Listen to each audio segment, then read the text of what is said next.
Zero तरीके से लगा सकते हो लोग। नो एक तो सर। तरीका है ना, एक तरीके से तो लगा ही सकते हो। अब जिसका एक ही स्ट्रक्चर बने मतलब वो जीआई नहीं दे रहा, मतलब इसके और पॉसिबल स्ट्रक्चर नहीं है, it has only one possible structure.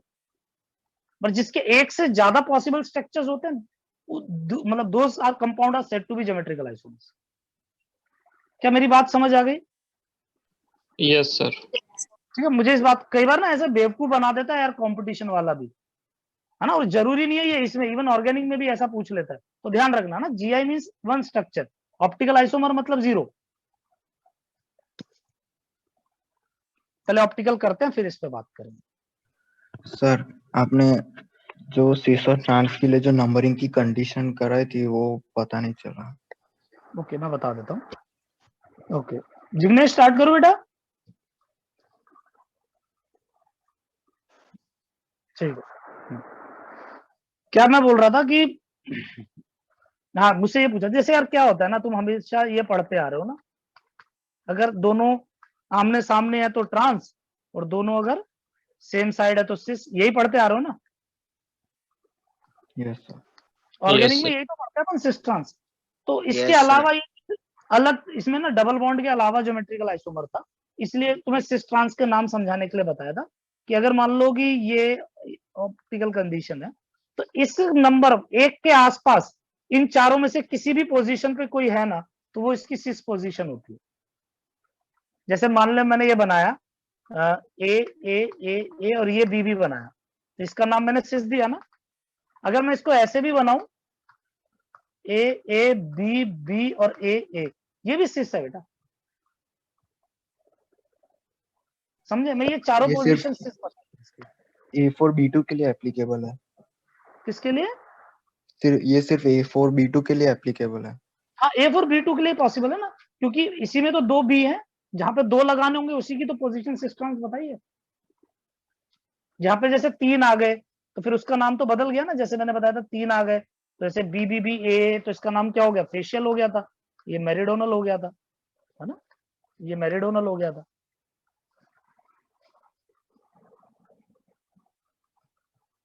समझ गया? अभी भी डाउट है किसी को कुछ? No sir. चलो फटाफट, ऑप्टिकल आइसोमेरिज्म।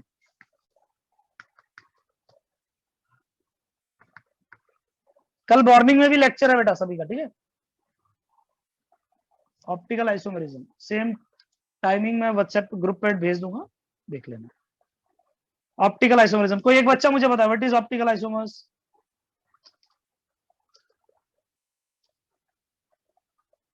मैं लाइट ऑन कर रहा हूं तब तक बोलो। What are optical isomers? हो गया क्या?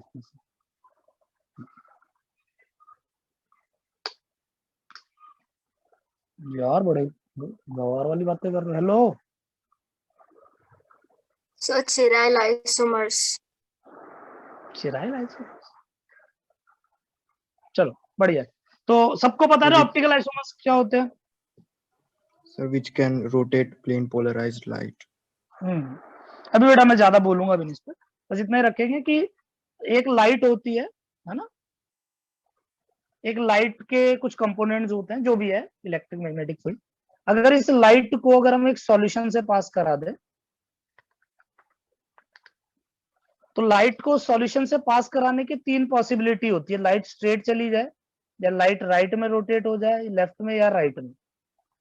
अगर लाइट लेफ्ट में रोटेट होती है तो इसको बोला जाता है लेवो रोटेटरी, है ना, अगर राइट में होती है तो डेक्स्ट्रो रोटेटरी, और अगर स्ट्रेट चली जाए तो मतलब स्ट्रेट चली जाए तो ऑप्टिकली इनएक्टिव, है ना भाई, ऑप्टिकली है ना इनएक्टिव, मतलब कंपाउंड ऑप्टिकली एक्टिव नहीं है, या फिर रेसिमिक मिक्सचर है, दोनों।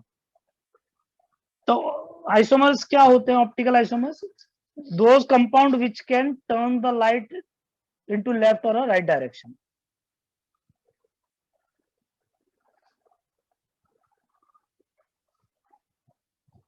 हाँ या ना? Yes sir. Yes sir. ऐसा ही होता है ना। देखो मैं एक छोटा सा ओवरव्यू दे देता हूँ, क्योंकि मुझे पता नहीं जवाब अच्छा लग नहीं रहा तुम लोगों का। देखो ऑप्टिकल आइसोमर्स वो कंपाउंड होते हैं जो किसी लाइट को लेफ्ट या राइट में रोटेट करते हैं।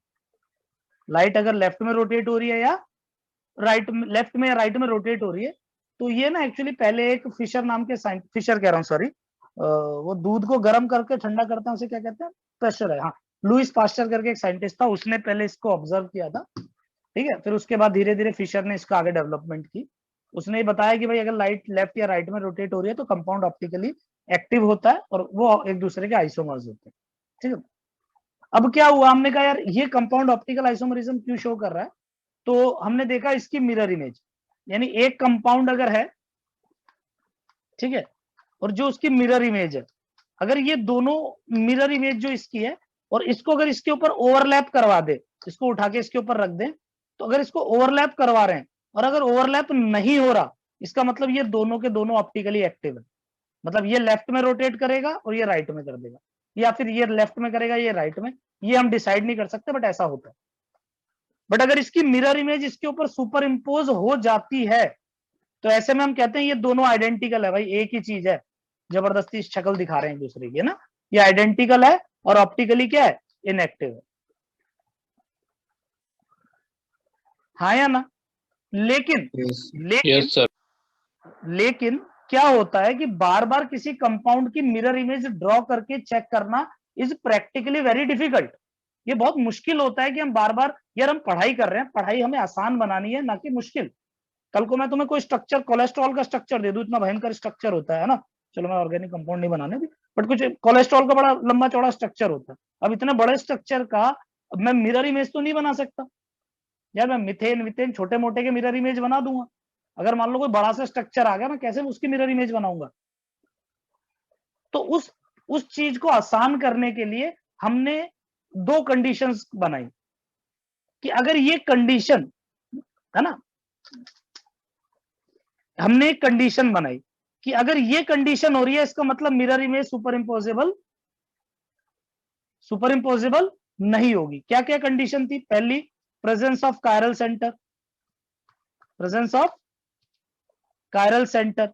कायरल सेंटर का मतलब क्या होता है कि उसमें क्या हो, चारों ग्रुप अलग अलग हो, चारों ग्रुप अलग हो ना, कार्बन हो या कोई भी एटम हो, है ना। कायरल कार्बन का मतलब है ऐसा कार्बन जिसपे चार अलग अलग ग्रुप हो, और कायरल सेंटर का मतलब ऐसा एटम जिसपे चार अलग अलग ग्रुप हो ना। चलो, या फिर दोनों में से कोई भी कंडीशन लगेगी तो कंपाउंड ऑप्टिकली एक्टिव होता है ये, या दूसरी एब्सेंस ऑफ पीओएस या सीओएस, प्लेन ऑफ सिमेट्री और सेंटर ऑफ सिमेट्री। यानी ऐसे कंपाउंड जिनमें प्लेन ऑफ सिमेट्री और सेंटर ऑफ सिमेट्री नहीं होता, मतलब वो कंपाउंड सिमेट्रिकल नहीं होता। जैसे जैसे क्या बताऊं, कोई भी कंपाउंड, जैसे अपना हाथ बना लेते, ठीक है, ये अपना हाथ है, अगर मैं इसको दो हिस्सों में डिवाइड करूं तो लेफ्ट और राइट इक्वल नहीं है ना। Yes sir. तो ऐसे किसी मॉलिक्यूल को अगर मैं दो हिस्सों में डिवाइड करता हूं और अगर उसके दोनों हिस्से सेम होते हैं, यानी कि उसमें प्लेन ऑफ सिमेट्री है, और जिसमें प्लेन ऑफ सिमेट्री है वो क्या है, मतलब प्लेन ऑफ सिमेट्री अगर है तो वो ऑप्टिकली इनएक्टिव है। किसी को अभी भी डाउट है तो बोल सकता है मुझे, मैसेज किया था। सर ये सीओएस क्या है? सेंटर ऑफ सिमेट्री बेटा, जैसे क्या होता है कि लाइन काट के दो हिस्सों में देखते हैं उसे कहते हैं plane of symmetry. Centre of symmetry मतलब जैसे एक क्यूब है, तो एक क्यूब जो होता है, स्क्वायर जो है, वो एक सेंटर के अबाउट हर तरफ सेम होता है, आगे पीछे देख हर तरफ सेम है ना, इसको Yes, centre of sir. Symmetry. इस चैप्टर में थोड़ा सा पीओएस काम आएगा, इसलिए मैंने सिर्फ पीओएस पे डिस्कस किया। तो एक आइडिया हो गया। पता है कई बार ना, एक बार जेईई में ऐसा सवाल पूछा गया था, the presence of chiral centre is a condition for a compound to be optically active, true या फॉल्स? फॉल्स। बिल्कुल, क्योंकि नहीं फॉल्स, क्योंकि कायरल सेंटर कोई कंडीशन नहीं है। क्या ये कंडीशन है कंपाउंड की कायरल होने की? नहीं, ये कंडीशन नहीं है, ये तो हमारी बनाई हुई है।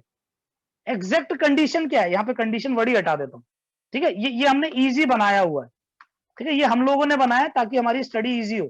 कंडीशन क्या है, कंडीशन तो इकलौती एक है, क्या कायरलिटी, कायरलिटी मतलब mirror image is non superimposable. मैं दोबारा 3 स्टेटमेंट बोलता हूं, ट्रू फॉल्स बोलना। Absence of POS and COS is the condition for a compound to be optically active. false, false, Presence of chiral center is a condition for a compound to be optically active. False. false, false, Chirality is the only and sufficient condition for a compound to be optically active. True. बिल्कुल true.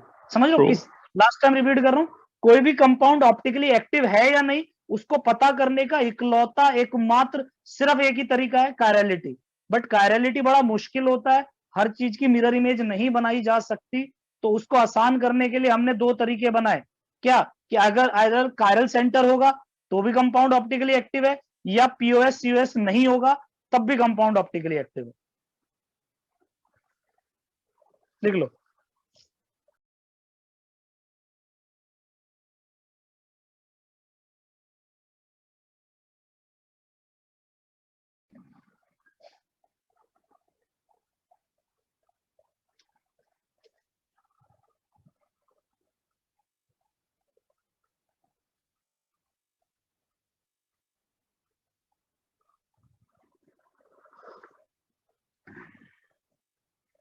मुझे इन दोनों की जरूरत पड़ेगी बेटा इस chapter में, इसलिए हल्का हल्का आइडिया हो गया ना क्या है।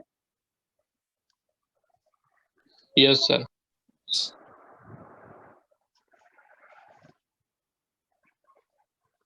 चलो लिखते हैं।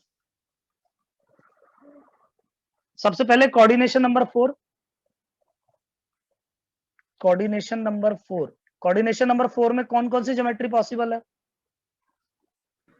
tetrahedral and square planar, चलो tetrahedral and square planar. Square planar, चलो मैं एक आइडिया एग्जांपल देता हूं, मुझे बताएंगे कोई। मान लो MA4 है ना, 4 ही तो हो सकता है।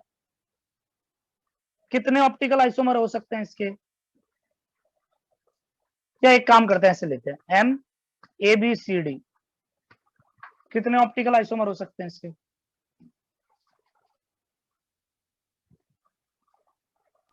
3, अरे अबे नालायक को, कहीं जाके कूद जाओ, एक जेई का पेपर दे चुके हो, ये ऑप्टिकल आइसोमर नहीं बता पाते। नाम में क्या है, नाम में क्या दिख रहा है? plane, plane, नाम में क्या है? प्लेनर। क्या प्लेनर कंपाउंड कभी भी ऑप्टिकली एक्टिव होते हैं? no, कभी नहीं होते, याद रखेंगे ना। Do not show optical isomerism, कोई भी हो इसका कोई भी case, do not show optical isomerism. क्यों? क्योंकि प्लेनर स्ट्रक्चर में हमेशा पीओएस होता है, प्लेन ऑफ सिमेट्री होती है। समझ गए या नहीं समझे? चलो मैं अभी इसको ज्यादा डिटेल में नहीं जाना चाह रहा हूं, बस इतना समझ गए कि square planar do not show OI.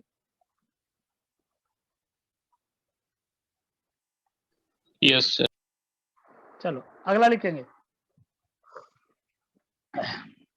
Tetrahedral. Tetrahedral geometrical isomerism नहीं देता, याद है ना। देखो उल्टा है,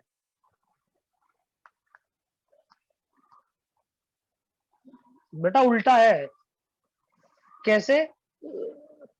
स्क्वायर प्लेनर जीआई शो नहीं करता, टेट्राहेड्रल जीआई करता है। स्क्वायर प्लेनर ओआई नहीं करता, टेट्राहेड्रल करता है। कभी बेटा ये एग्जाम में गलत करके आए ना, उल्टा लटका दूंगा।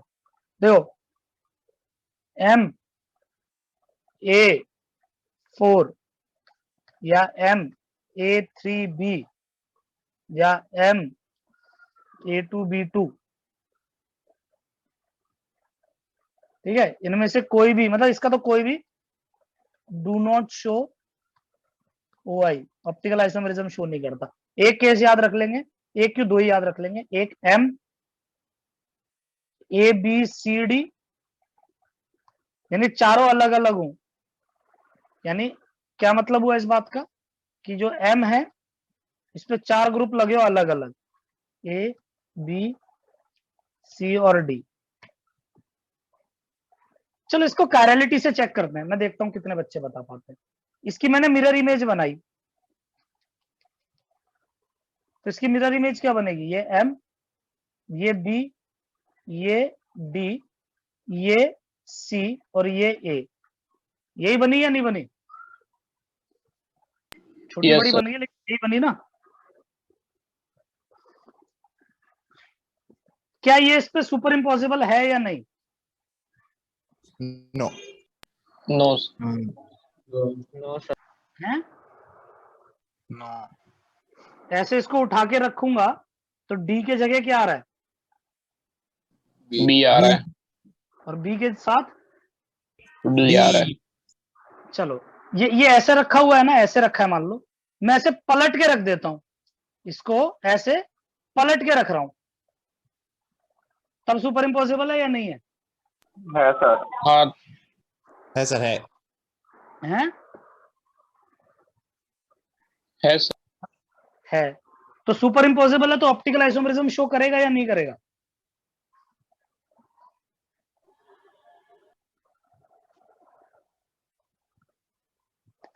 नहीं। करेगा, करेगा या नहीं करेगा? करेगा। है? सवाल नहीं सुनो, करेगा। अगर दो कंपाउंड सुपर इम्पोजेबल हैं तो वो क्या ऑप्टिकल आइसोमेरिज्म शो करता है, हाँ या ना? ये बताओ बस। नो। नहीं करता अगर सुपर इम्पोजेबल है। तो ये क्या है, सुपर इम्पोजेबल है या नहीं है? ये सवाल का जवाब। नहीं है। अभी तो दिखाया, पलट के रख दे, हो तो रहा है। कोई समझा दे मुझे ये बात, कैसे सुपर इम्पोजेबल है? वो पलट रहे हैं। हैं? पलटना थोड़ी ऊपर रख देना है सीधा। ये किसने कहा? दो मॉलिक्यूल है क्या सीधे ही पड़े रहते हैं क्या वो? Compounds are free to rotate, जितना मर्जी घुमा ले, तेरे में जितनी श्रद्धा हो। ऐसा थोड़ी है घुमा नहीं सकते, किसने बोला? कंपाउंड को जितना मर्जी घुमा, टेढ़ा मेढ़ा उल्टा नीचा जो करना है कर।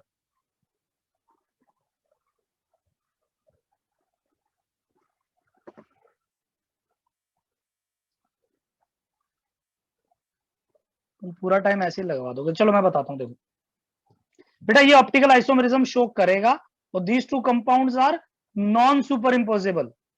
नॉन सुपर इम्पोजेबल है, क्यों है? देखो बेटा, ये 3D है ना, इसमें अगर मैं बात करूं तो मान लो कि ये प्लेन से बाहर है ना, जो बाहर है मतलब इस ग्रीन बोर्ड से बाहर की तरफ निकला है कौन? C। और इस ग्रीन बोर्ड के अंदर घुसा हुआ है कौन? D, B। ये समझ आया? टेट्राहेड्रल यही तो होता है, एक बाहर एक अंदर, दो बोर्ड Yes, पे। sir. जब इसकी मिरर इमेज बनाएंगे तो B भी अंदर की तरफ बनेगा, है ना, C बाहर की तरफ ही बनेगा, हाँ या ना? और Yes. D तो एज इट इज बनेगा। लेकिन जब तुम इसको रोटेट करोगे, यहां से यूं घुमा के रखोगे, तो जो B अंदर था वो बाहर हो गया, और जो ये बाहर था वो अंदर हो गया जब रोटेट करोगे तो। बेटा मेरे पे यहाँ पे है नहीं अभी, देखो ये तो कैसे समझाऊं मैं, ये समझो, ये B अभी अंदर की तरफ है, हाँ या ना? ये मान लो ये C बाहर की तरफ है, Yes, sir. ये C ऐसे ऊपर की तरफ है, तो इसमें भी C ऊपर की तरफ ही बना। ये ऐसे समझो, इसमें C अभी ऊपर की तरफ है, तो मिरर इमेज में भी सुपर ऊपर की तरफ बना। लेकिन जब तुमने इसको Yes, ऐसे sir. रोटेट किया तो C अंदर की तरफ चला गया ना।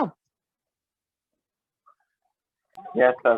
Yes, sir. लेकिन इसमें तो अभी भी बाहर की तरफ है, इसलिए सुपर इम्पोजेबल नहीं हो। रोटेट कर सकते हैं, ऐसा नहीं है रोटेट नहीं कर सकते बेटा, जितना मर्जी चाहे रोटेट करो। ऐसा थोड़ी उठा के थोड़ी रख रहे हैं, अगर उठा के ही रखेंगे तो फिर तो प्लेनर होगा, तो ही सुपर इम्पोजेबल होगा। सर आप कंफ्यूज कर रहे हो। ठीक है भाई, मैं तो ऑप्टिकल आइसोमेरिज्म पढ़ा रहा हूँ, चुपचाप पढ़ता रहे।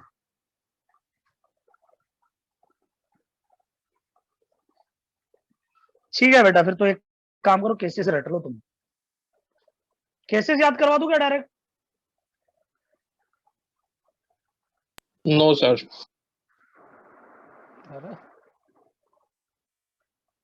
यार मैं ये बोलना चाह रहा हूँ, अगर ये समझ आया, देखो ये अंदर की तरफ है ना, तो इमेज हाँ भी यस अंदर सर, आ गया है समझ में। पलटा, ये तो बाहर आ गया, अब ये सुपर इम्पोज थोड़ी हो पा रहा है, इसीलिए ये कायरल सेंटर हो जाता है, और कायरल सेंटर का इमेज, मिरर इमेज कभी भी सुपर इम्पोज नहीं करेगी, इसलिए हमने जर्नलाइज स्टेटमेंट बना दी कि कायरल सेंटर हमेशा ऑप्टिकली एक्टिव होता है, कारण ये है, यानी इसका ऑप्टिकल आइसोमरिज्म शो होगा।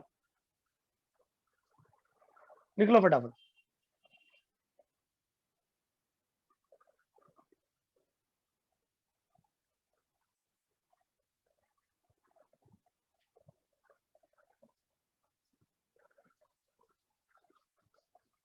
बेटा देखो, जिसको जैसा इजी लगता है वो वैसा करे, है ना, ऐसा कुछ वो नहीं है।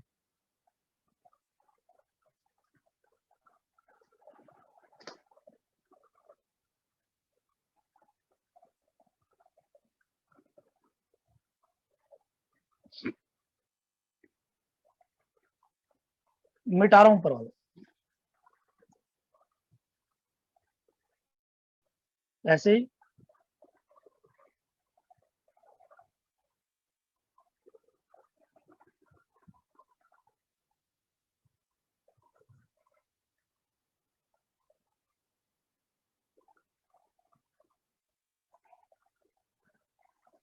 चलो एक बात और बताओ, ये ऑप्टिकल आइसोमेरिज्म शो कर रहा है तो कितने केसेस होंगे इसके, एक या दो?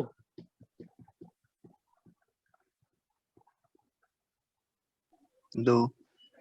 एक बेटा ना, एक तो स्ट्रक्चर है ही है, और वो स्ट्रक्चर की मिरर इमेज बन रही है, इसलिए याद रखना ऑप्टिकल आइसोमेरिज्म एक है इसका। ये इस पेयर को क्या बोलते हैं? दिस पेयर इज enantiomers, है ना? The pair is enantiomers. enantiomers.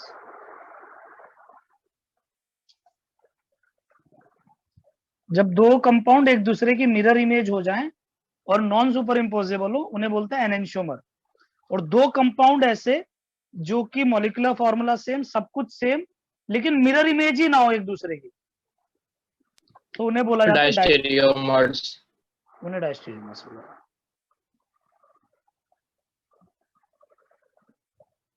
मिटा रहा हूं ये भी, है ना।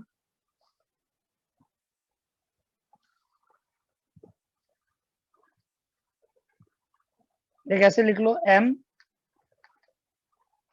ए बी ट्वाइस, ठीक है, इसका भी एक ऑप्टिकल आइसोमर होता है।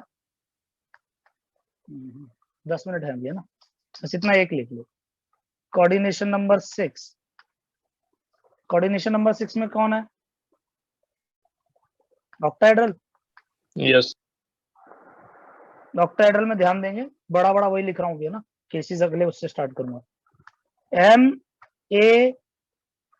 MA6, MA5B, MA3B3, ध्यान देंगे, MA3B3, इन तीनों में ना ये वाला बड़ा इंपॉर्टेंट है, ये do not show OI, optical isomerism show नहीं करते। इसके जो GI कितने होते हैं, इसके ज्योमेट्रिकल आइसोमर कितने हैं? दो। कौन कौन से? Spatial and meridional. Special and meridional. Spatial and meridional, याद रखेंगे ना। यानी ये एक ऐसा कंपाउंड है जिसके दो तो GI हैं और ऑप्टिकल आइसोमेरिज्म 0 है, यानी टोटल कितने हो गए? 2 स्टीरियो आइसोमर शो करता है, 2 GI 0 OI, यानी टोटल 2 स्टीरियो आइसोमरिज्म। ये जरूरी है, बहुत पूछता है ये वाला, JEE वालों का तो फेवरेट है, क्योंकि ये GI शो करता है, OI नहीं करता।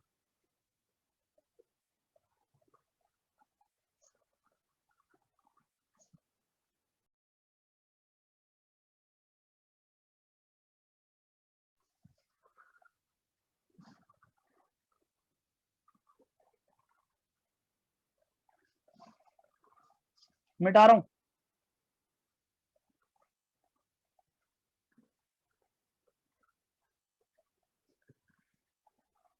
सर MS6 भी शो नहीं करेगा ना? MX नहीं, MA6 MS6 के GI कितने होते हैं? एक। देखो ऐसे सुनना, इसको थोड़ा मैं क्लियर कर देता हूँ। MS6 के कितने स्ट्रक्चर्स होते हैं? ज्योमेट्रिकल आइसोमर देता है या नहीं देता है? एक होता है ना? नो ज्योमेट्रिकल आइसोमर देता है या नहीं? नहीं नहीं No. देता। नहीं देता। नहीं देता तो कितने स्ट्रक्चर हो गए? एक। और वो एक स्ट्रक्चर OI भी नहीं देता, ये भी GI नहीं देता, इसलिए एक स्ट्रक्चर है, और वो एक स्ट्रक्चर OI भी नहीं देता। इसके टोटल कितने स्ट्रक्चर है? दो, फेशियल और मेरिडोनल, और ये दोनों के दोनों OI नहीं देते।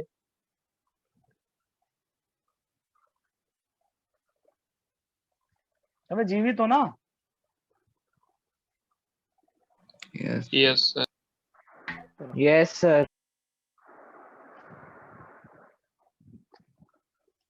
मिटा रहा हूं।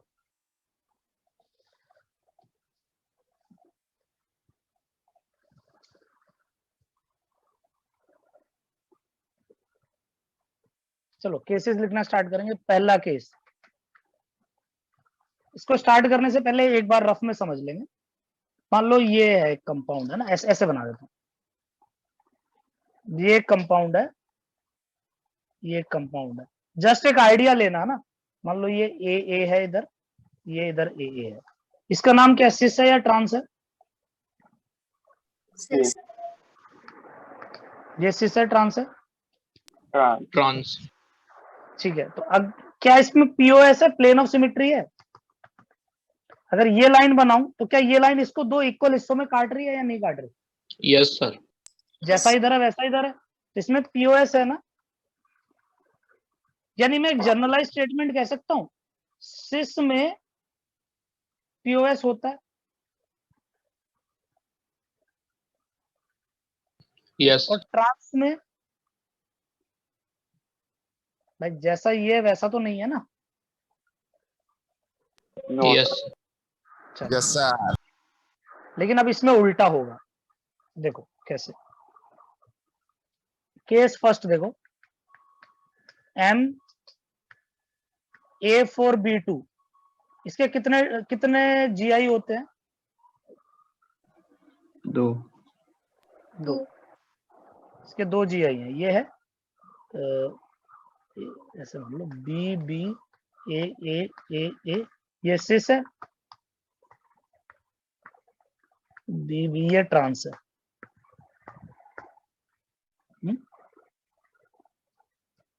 समझे या नहीं समझे? तो इसमें यस। देखो, ये तो एक प्लेन में है ना, एक इस तरीके से स्क्वायर है, इसके ऊपर भी है नीचे है, तो इसी प्लेन से अगर मैं इसको कट करूं तो दो इक्वल हिस्सों में नहीं कट हो रहा है? Yes yes sir. समझे या नहीं? मान लो ये मोबाइल है, इस मोबाइल के ऊपर एक कंपाउंडर बना हुआ है ना, इसी मोबाइल के ऊपर एक है नीचे एक है, यही तो ऑक्टाहेड्रल स्ट्रक्चर होता है। अब मैं इसको मोबाइल से ही काट दे रहा हूं दो इक्वल हिस्सों में, मोबाइल के प्लेन से, तो दो इक्वल हिस्से हो गए इसके। यस। कहने का मतलब इसमें POS है, और POS है तो ये ऑप्टिकल आइसोमेरिज्म शो नहीं करेगा, और कोई भी ट्रांस नहीं करता, याद रखना, कोऑर्डिनेशन में। और ऑर्गेनिक में सिस नहीं करता, वो सिस भी डबल बॉन्डेड नहीं है। इसकी बात करें तो ये ऑप्टिकल आइसोमेरिज्म शो करेगा। तो इसके कितने ऑप्टिकल आइसोमर हुए? एक हुआ सिर्फ।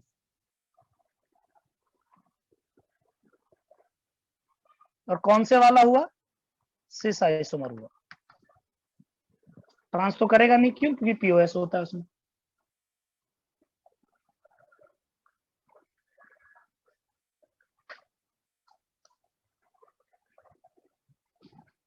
जसपाल साहब बड़ी जल्दी आया तुम। नेक्स्ट लिखो केस सेकंड, MA2B2C2।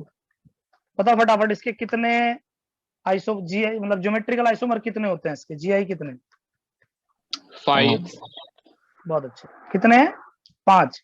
उन 5 में से 4 ऑप्टिकल आइसोमेरिज्म शो नहीं करते, सिर्फ एक केस है जो कि ऑप्टिकल आइसोमेरिज्म शो करता है।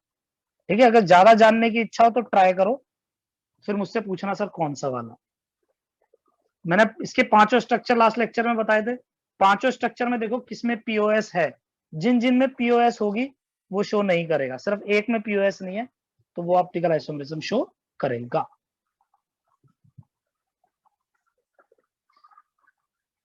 बड़ा डिस्कनेक्ट होने वाला है, फटाफट रिजॉइन कर लेना।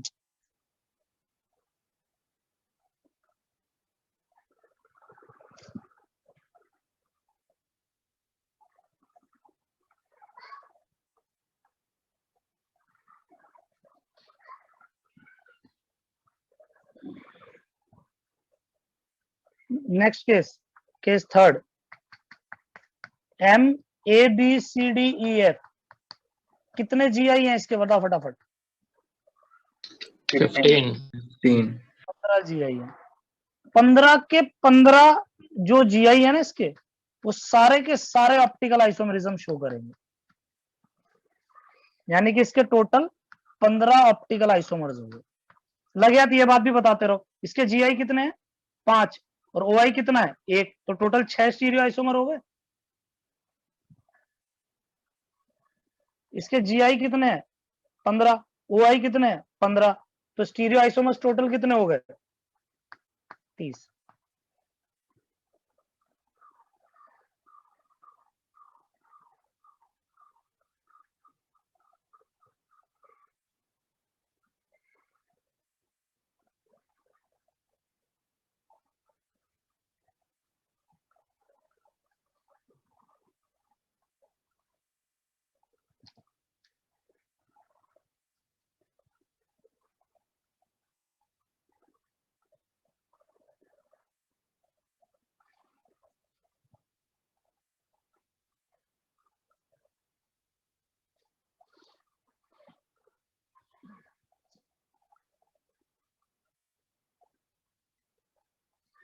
सर होगा।